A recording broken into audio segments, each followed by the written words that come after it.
everybody. I'm Glenn. I teach the Bodyworks breath and body class on Thursdays at 11:30 at the moment.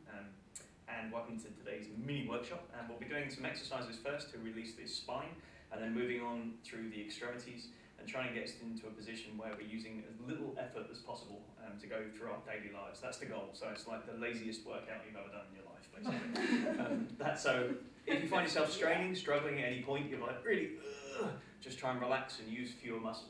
Be as lazy as possible and you'll probably get through this. We're going to start off on the floor, and it's up to you whether or not you want to use a yoga mat. You can if you're more comfortable. The traditional way, the Russian style, is hard floor is good friend. So you want the harder the floor, the better, really. So, and you just want to start completely flat on your back. What they call in yoga like a corpse pose, I guess, kind of this way. By tilting your chin down towards your sternum a little bit, that'll take the curve out of your neck and your upper spine. And then you're going to lift up your left shoulder blade off the floor. Move it down towards your hips, and then put it down on the floor again. And do the same with your right. Lift up your right shoulder blade, down towards your hips, and then put it on the floor again. That'll take the curve out of your upper spine a little bit.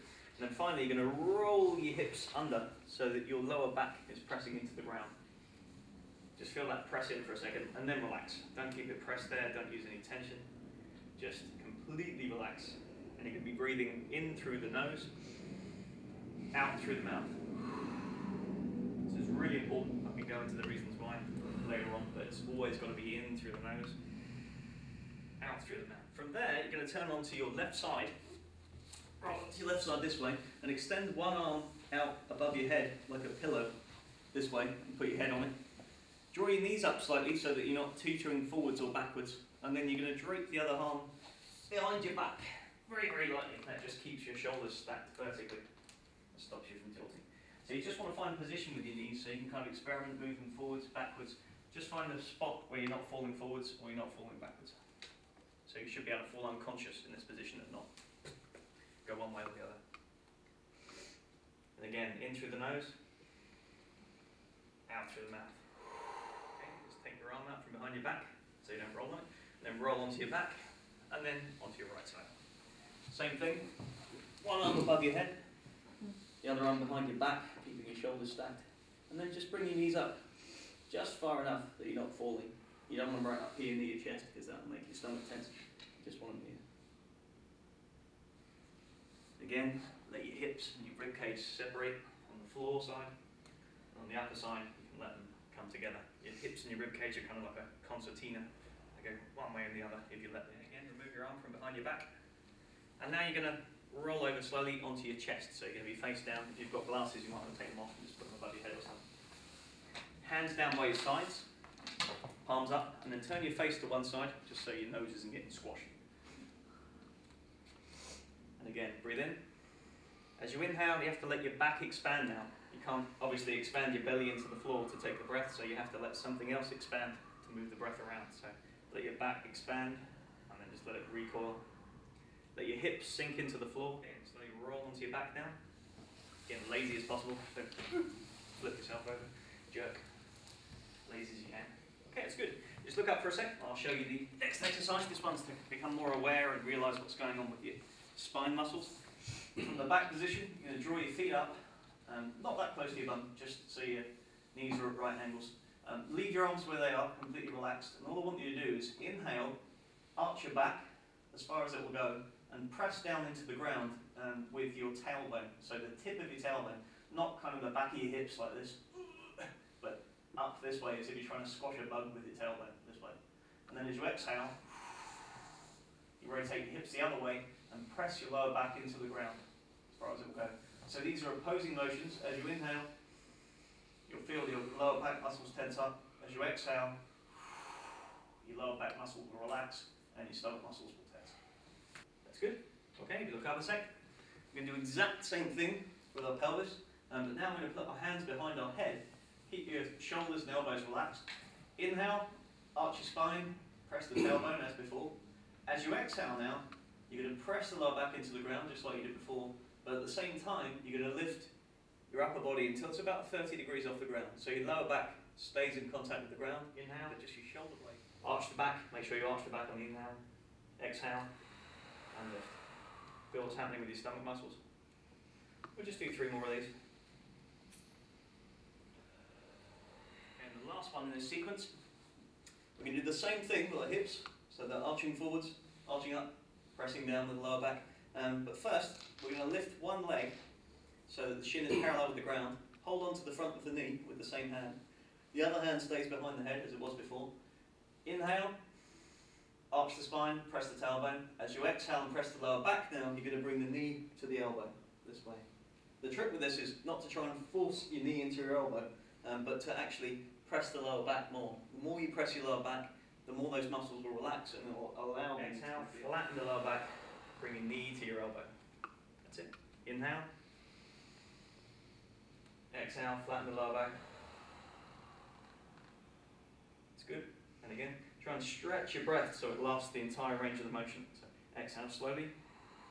Now the last one we're going to do on the floor now is a twisting exercise to release the lower back and kind of get the shoulders moving a little bit. It's a little bit tricky, so you have to watch first. But the idea is, imagine I'm flat on the floor here so you can see me. So I lie down, you won't be able to see me.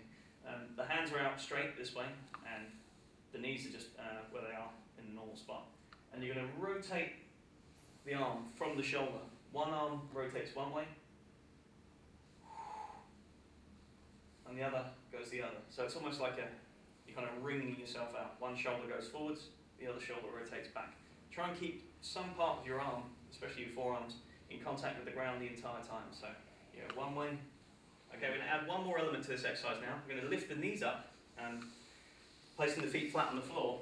And as you twist your shoulders and your head one way, you're going to allow the knees to drop in the opposite direction, so that the thigh ends up flat on the floor. Inhale, up to the middle. Exhale, your knees go the opposite way to your head. So again, work really slowly. So your head's going to go that way. That's it. So as this one goes palm. Now you're going to flip over to your belly, and just once, you're going to put both hands underneath your chin, on the kind of Audrey Hepburn style here, right? And then you're going to lift up your chest and your elbows, and both feet at the same time. Try and get your knees off the ground as you lift your legs there. You just have to do it once or twice. So here's what we're going to do. One person's going to lay flat on the ground, the other person's going to kneel down beside. And my goal, hang on, we'll go with that, you first of all. My goal is to sit up straight, but I'm going to try and do it without curling my spine this way, like traditional sit-up style.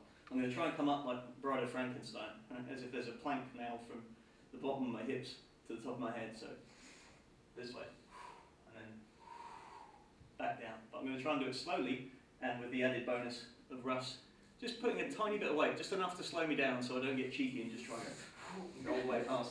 He's just going to keep a tiny bit of weight, not enough to be like, just hold me down, So he's going to provide some resistance. And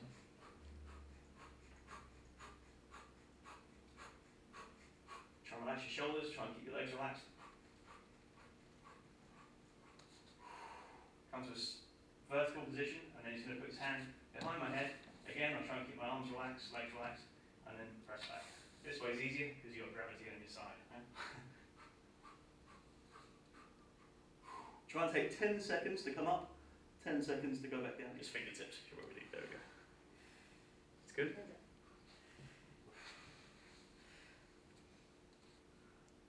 So keep going. The tricky spot is the where you get the most benefit. It's good. And then the same thing on the way back down, so you want to hold the head. That's it.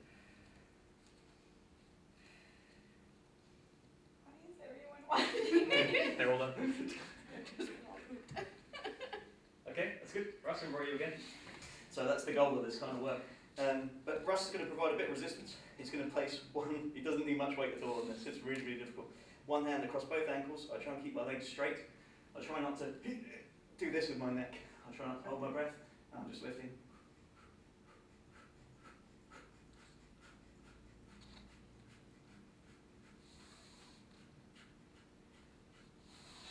We'll stop there because most people have trouble going further over. And then the heels on the way down again. I'll try not to tense my chest.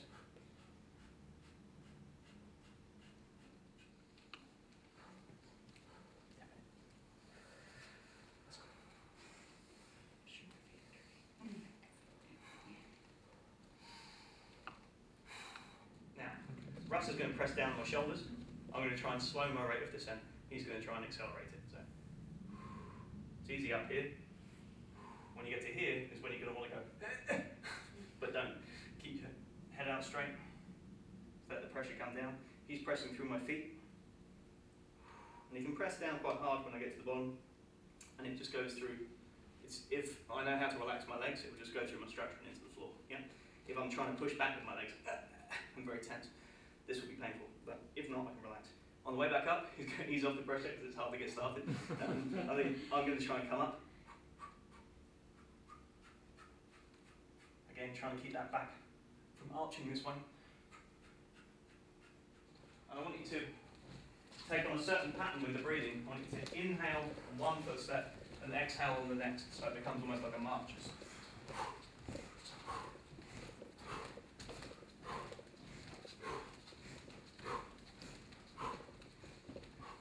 Now 3, so 3 footsteps in, 3 out. Stretch your breath so that it takes 4 footsteps to finish. Don't accelerate your footsteps so they fit into the breath. 5. Okay. Now we're going to just pair up for the last time. We're just going to massage each other around.